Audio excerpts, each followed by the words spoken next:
Syekhuna, Syekhuna. Nabi mujahid di Taif habis-habisan. Belum pernah terjadi seperti di Taif itu. Maka setelah itulah Nabi diangkat ke langit, menghadap langsung kepada Allah. Tapi ini harus paham ini, Rasulullah naik ke langit itu bukan karena Tuhan itu di langit, bukan begitu. Beberapa riwayat Rasulullah mengatakan, saya tidak pernah merasakan kepedihan hati melebihi ketika di Taif. Saking sedihnya Rasulullah itu, sampai Rasulullah itu berjalan berkilo-kilometer itu tidak terasa, saking sedihnya itu.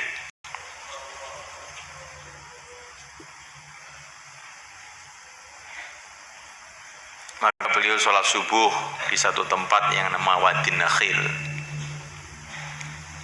Gak ada namanya kecuali satu orang saja, Zaid ibn Harithah radhiyallahu anhu,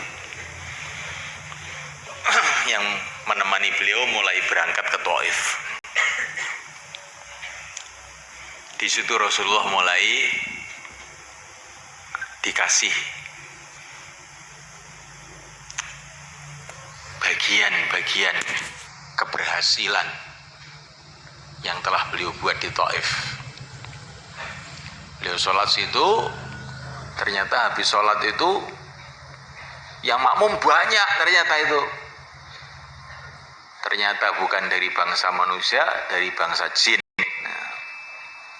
Seolah-olah Allah memberitahu kepada nabinya Muhammad, kamu jangan sedih ditolak oleh manusia. Makhluk saya itu banyak, kalau manusia nggak mau, ini loh saya datangkan jin ikut sama kamu. Qul uhiya ilayya annahu istama'na nafarun minal jinni wa qalu inna sami'na qur'anan ajaba. Dan jin-jin itu pada masuk Islam. Kemudian Rasulullah ke Mekah, balik ke Mekah. Maka ternyata ini kerja di Taif itu ajib itu, kelihatannya itu kerjanya di Taif, tapi di Mekah terjadi perubahan-perubahan. Yaitu orang-orang Madinah musim haji pada datang ke Mekah dan mereka masuk Islam. Dan mereka baiat kepada Nabi, namanya Baiatul Aqabah. Terus Islam berkembang bertambah di Madinah. Ini Nabi di bumi mulai dikasih hadiah-hadiah, jin masuk Islam, orang-orang Madinah pada masuk Islam, tapi masih sedikit-sedikit. Tapi sepulang dari Taif ini Nabi dikasih hadiah besar, hadiah rohani. Itulah Isra Mi'raj. Jadi Isra Mi'raj itu terjadi setelah kejadian Taif, yang dikatakan oleh Nabi, saya tidak pernah menderita melebihi di Taif itu.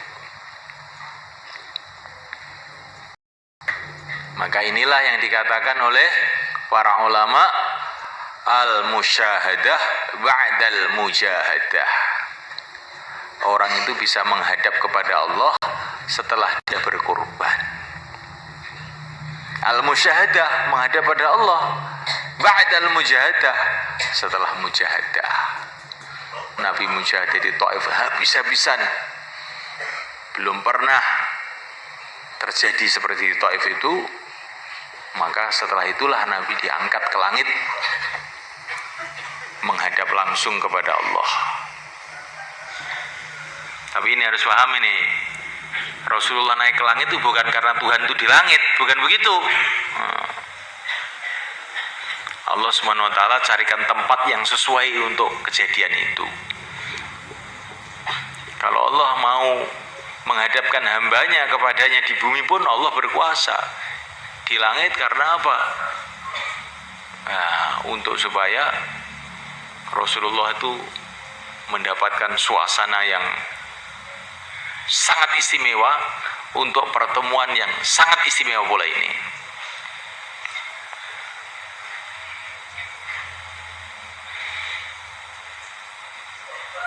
Naik beliau dari Makkah ke Masjidil Aqsa. Beliau di situ sudah melihat macam-macam keadaan.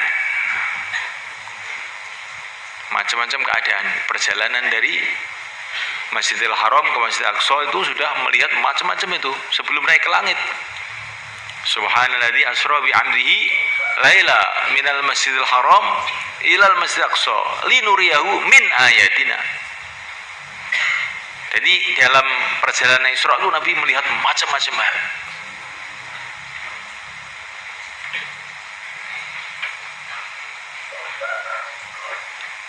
Di antaranya dalam perjalanan itu ketika Nabi berjalan dengan Jibril alaihissalam dengan mengendarai buruk, maka ada panggilan dari sebelah kiri, Muhammad, berhenti. Tapi Rasulullah tidak mau noleh, terus saja. Maka Jibril mengatakan, selamat ya Rasulullah. Apa itu tadi? Itu panggilan dunia ya Rasulullah. Kalau engkau tadi noleh, umat kamu akan tergila-gila dengan dunia semua. Gak ada yang mau agama. Ini pelajarannya. Seumpama Rasulullah noleh, umatnya akan tergila-gila dengan dunia semua. Jadi fikir, hati orang yang bertanggung jawab agama ini akan mempengaruhi umat. Semua Rasulullah noleh, umatnya akan sesat.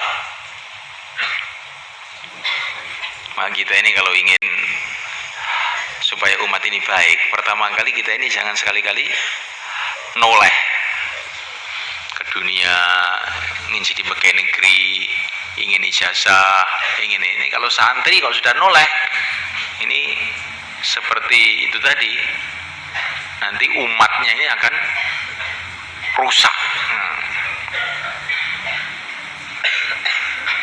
Maka kalau ada santri tamat aliyah kok pamitan, itu saya sedih. Wah, ini noleh ini. Noleh dipanggil dunia. Mau apa? Mau kuliah. Wah, bukan hanya noleh itu. Pengen itu lehernya. Jadi kaku itu nanti. Selamat ya Rasulullah. Terus jalan terus. Ada yang manggil di sebelah kanan. Tuhan kok tidak noleh? Apa tuh tadi itu? Itu setan. Setan. Seumpama Tuhan tadi noleh, umat engkau akan ikut setan semua. Enggak ada yang mau agama. Loh, ini loh. Nolehnya Rasulullah itu bisa akibatnya panjang. Sekarang Rasulullah tidak ada, tapi ada waris-warisnya Rasulullah, yaitu orang-orang ahli agama ini, orang ahli dakwah, orang ahli ilmu. Ini waris-warisnya Rasulullah. Memang dakwah itu dari mana? Dari Rasulullah. Ilmu dari mana? Dari Rasulullah. Nah, kalau waris-warisnya Rasulullah itu noleh ke dunia, noleh atau noleh kepada panggilan-panggilan setan tadi itu, la haula wala quwwata illa billah, bisa bahaya. Tapi ini macam-macam riwayat dalam masalah ini.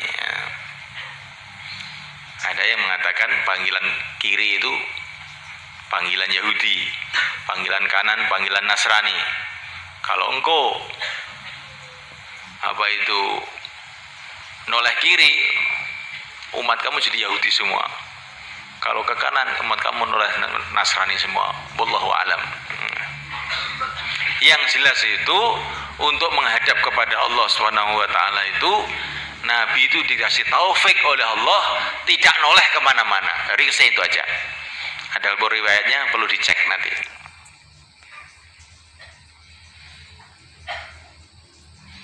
Untuk bisa menghadap kepada Allah, jangan noleh kemana, lurus menghadap kepada Allah. Jangan noleh ke dunia, jangan menoleh bicara-bicaranya setan, jangan menoleh kemana-mana. Tawajuh total kepada Allah. Insyaallah, malaikat.